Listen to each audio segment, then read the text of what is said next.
Good morning. Good morning. Welcome on a brisk fall morning to worship. Maybe we need to sit closer, warm each other up a little bit. Glad to see you. Thank you to Jane Wood, who's here at the piano playing with us this morning. Thanks for being here. Glad that you're here. If you are a church nerd like myself, you will know that today is the 541st birthday of our own Martin Luther.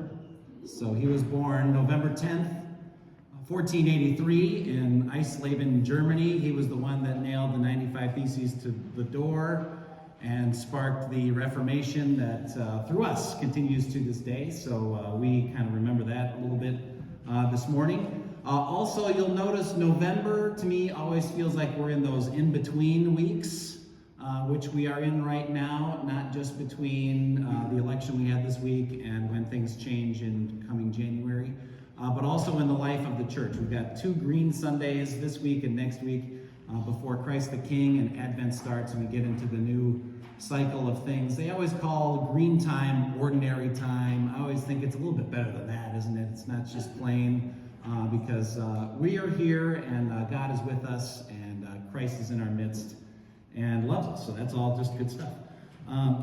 With the election, if anybody just needs to process or talk afterwards, stick around. We can talk in the other room. I know some had a hard time with that. Friends I know and such, and just if you need to talk, just let me know.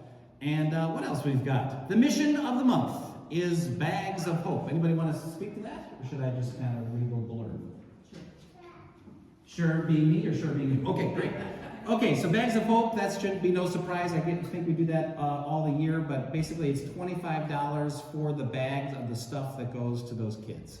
So we'll be doing that for our mission of the month this week. I'm sure we'll talk about that later on, and also stewardship stuff is coming as well. I think that's about it before we start. Anybody else got anything? Bears play at 1, so they're playing the Patriots, so that's exciting. So that's good. Yeah, we'll see how it goes. Great, with that, why don't we begin? We'll start with our preparing song. The Holy Gospel according to Mark. Glory to you, O Lord. As Jesus taught, he said, "Beware of the scribes, who like to walk around in long robes, and to be greeted with respect in the marketplace, and to have the best seats in the synagogue and the places of honor at banquets. They devour widows' houses, and for the sake of appearance, say long prayers. They will receive the greater condemnation." Jesus sat down opposite the treasury and watched the crowd putting money into the treasury. Many rich people put in large sums. A poor widow came and put in 2 small copper coins, which are worth a penny. Then he called his disciples and said to them, "Truly I tell you, this poor widow has put in more than all those who are contributing to the treasury. For all of them have contributed out of their abundance. But she, out of her poverty, has put in everything she had, all she had to live on."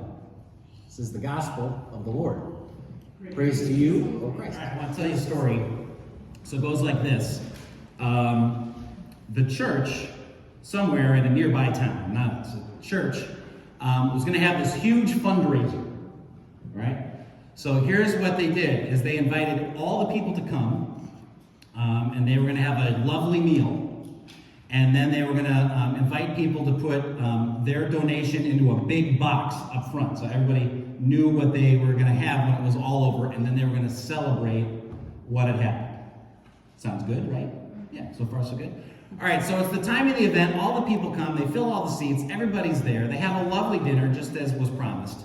And then it's time for people to come forward and put their money in the box, or their donation into the box. So the first person that came up, well, she was like a hedge fund manager. She was like someone that worked for a big bank somewhere, right? She had lots of money. So she came forward and she came with a big check to give. Now, not just a check with a lot of zeros on it, which it had. It was one of those big poster board checks like you see when somebody wins the lottery, right? So she's got that, and she put that into the box, and everybody saw that, and they applauded and said, "Oh, that was so wonderful. Thank you so much." I thought this was great. So far, so good. Okay. Then somebody else came up and he had a big binder like this, sideways, regular size, but that thick. Not a little binder, not a medium-sized binder, but a huge one. And he was a guy that did like everything. He was on every committee. He was there every day. He helped out if anybody needed it. He was there like this.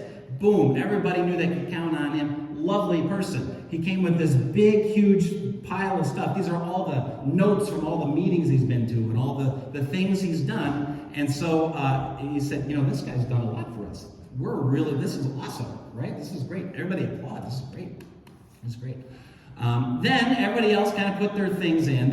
Some of them were feeling a little sheepish about it, and some were thinking they were doing okay. And everybody came up. The applause got a little lighter as it went. But then at the end, a kid came up, not much older than yourself, who knew, right? About the same age. He came in, and just to make it real, he came cartwheeling in.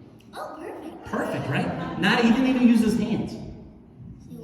Right? He just flipped right in the air, kind of like you do.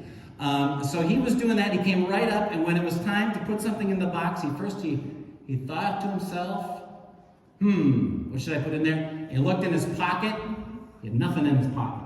He looked in the other side. There was a wrapper from a piece of candy he had just eaten. Oops. He didn't have anything. So you know what he did? He climbed in the box. He climbed.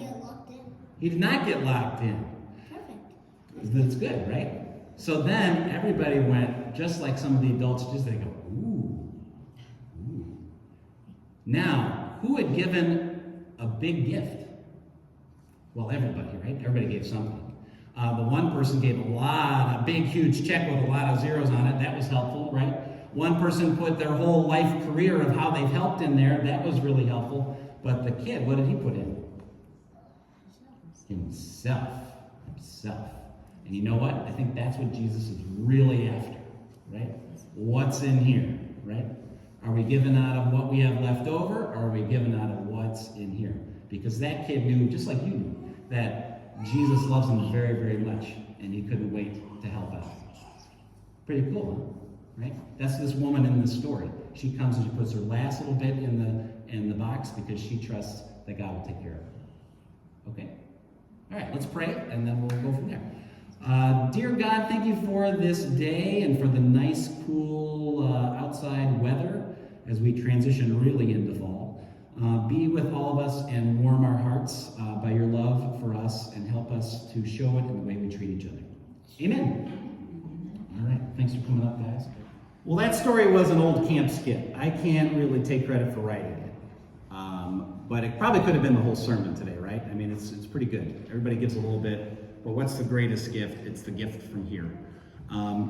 But I do want to talk about our story for today, this gospel. And the way I want to talk about it is the way that the people would have seen this woman.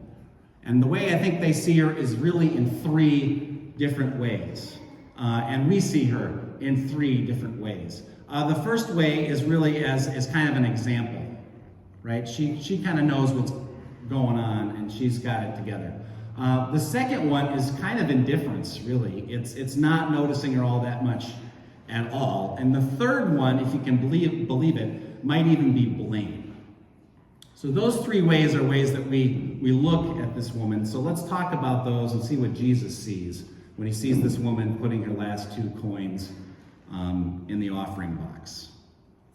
So the first one is really as an example, right?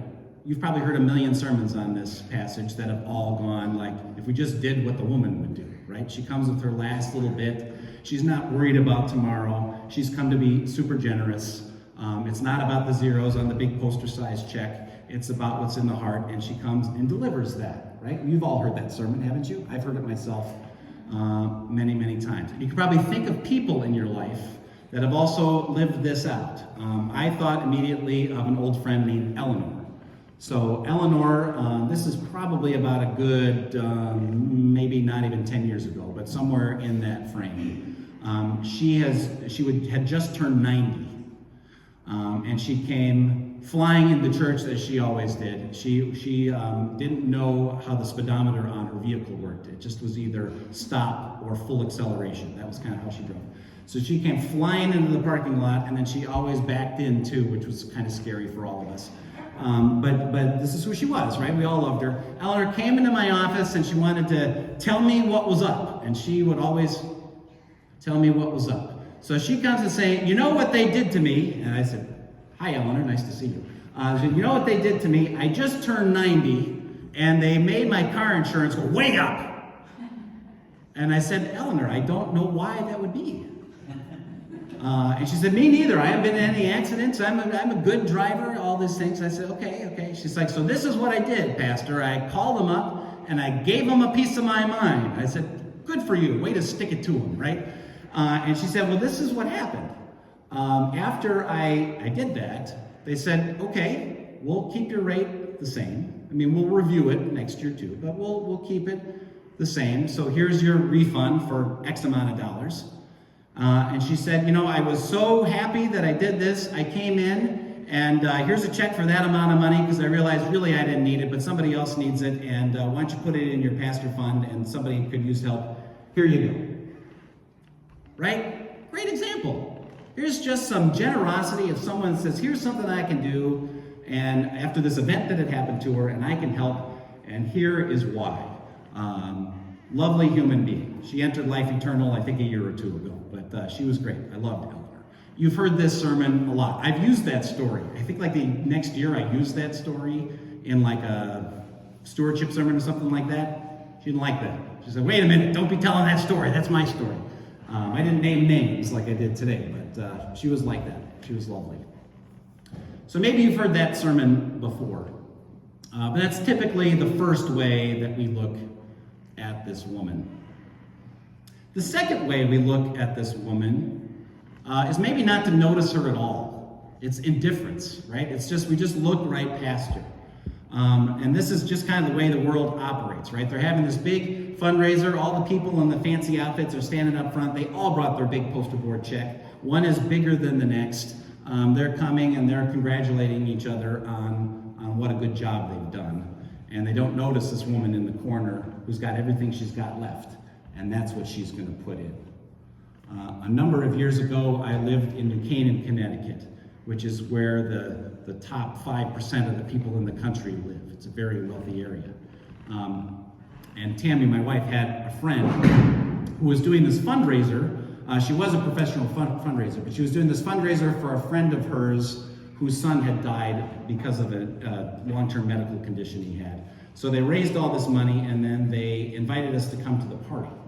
So we're at the party and I'm looking around like, this is a really nice party.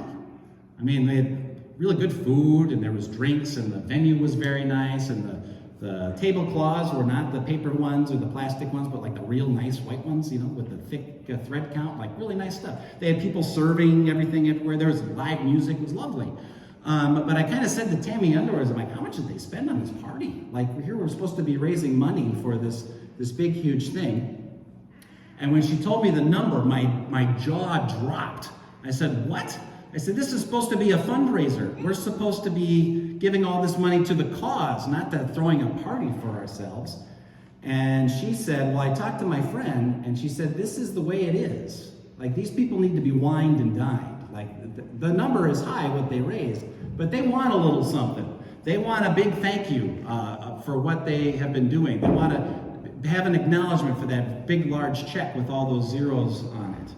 And I said, well, okay, I guess that is kind of how the world works. And then you think to yourself, would that woman even be invited to that party? Probably not, right? Probably would have looked right past her.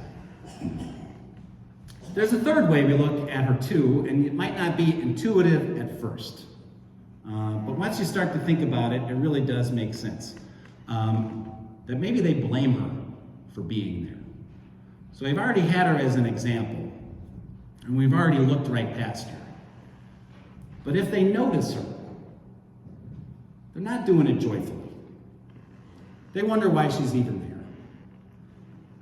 And when they start to think about it, they wonder why she's in that position that she's in, putting those last two bits in the coffer. And they'll say things like, well, maybe she should have saved better. She would have been better prepared, right? Or maybe she should have taken better care of herself. Maybe she wouldn't be in this situation.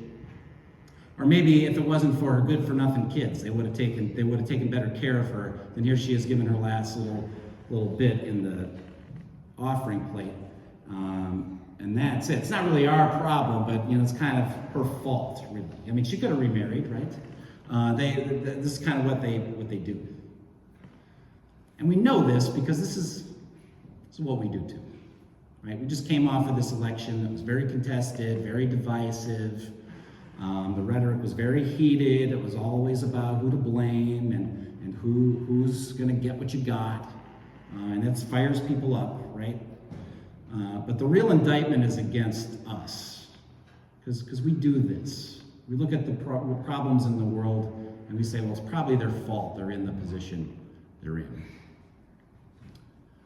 So these three ways is the ways we kind of see it. I have a friend, I met her, not quite 7 or 8 years ago, but something like that. I met her at a training for I was part of the youth gathering, the ELC youth gathering. I was our synod person that helped coordinate that. She was in hers too. We met a bunch of new friends. We were from all over the country. And then after the training was over, a group of us hung out just to kind of decompress all the things we were supposed to absorb and learn that day. And she told her story. And she said she had this high school sweetheart. They were together like 7 or 8 years. And, things were going great. And she went to college, she got her degree, and he enlisted and went in the Army. And was having a good career, and everything was going well. They got engaged. They were planning to be married the next year when his deployment was over. And he was killed in action. And it had been a few years since then. And she's telling the story and sobbing. And she said, I don't really see myself really interested in dating or anything like that. Like, even though they were engaged and not officially married, she really saw herself as a widow, that she had lost her person. And then I thought about her, because she just posted a couple of days ago that it had been 11 years since he had died. And I thought, okay, here is this young woman. She was in her 20s when this happened, and she has this ministry career. She was a youth director for a number of years. She took a little time off during COVID, like a lot of people did, and now she's working at one of our camps out west someplace. And does what she does, right? She's got an income, she's got a retirement plan, she's got health care, she's got all this. She can take care of herself. But when you think about this woman back in those days, could she have done that? Probably not. She didn't have access to opportunity in the way people do now. And here she is putting that last bit she has in the offering, maybe not as a way of celebrating what she's putting in the box, but out of desperation to go home and die, much like the widow that met Elijah in our first reading earlier. So this is the way we kind of look at this woman in this story. As an example, which is good, she is inspiring that way. Maybe we look past her, we all look past those people in our lives, and as a place of blame, and we all kind of know we do that too. But Jesus sees her. And what does Jesus see? Well, first of all, he takes notice of her, right? Like everybody else wandering around in that busy space, he is sitting there and takes notice of this woman. So maybe that's the thing he notices, number one.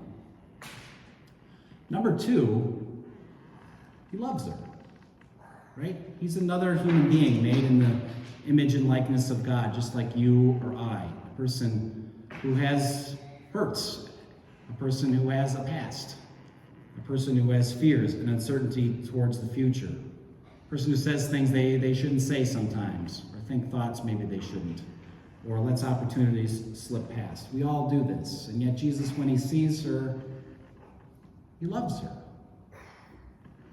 And he sees this woman as someone, where this is in the story, very soon, Jesus is going to go to suffer and die. He suffers and dies for her. And he's also one that gives new life, right? She has come there to die, probably, right? This is it, her last two bits in the coffer. And yet here is one that Jesus raises to new life. He sees her faith in her and celebrates that. What does Jesus see when he looks on us? All these same things. All these same things. He looks at you as someone who he loves. He looks at you as someone that suffers, and he suffers with us. As someone who is going to die, and who dies alongside us too. The one who has a list of accomplishments and a list of things we've done and left undone. But is that what matters to Jesus? No. He wants what's here from us.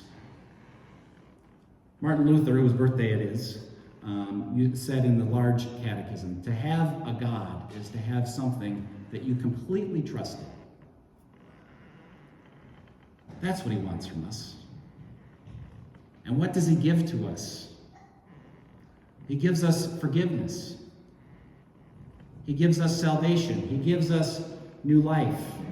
He gives us an opportunity to once again look at the world for all that it is, in both its beauty and its horror. He comes to us with one more opportunity to take notice of this world that he loves and stand like that kid in the offering plate. Amen.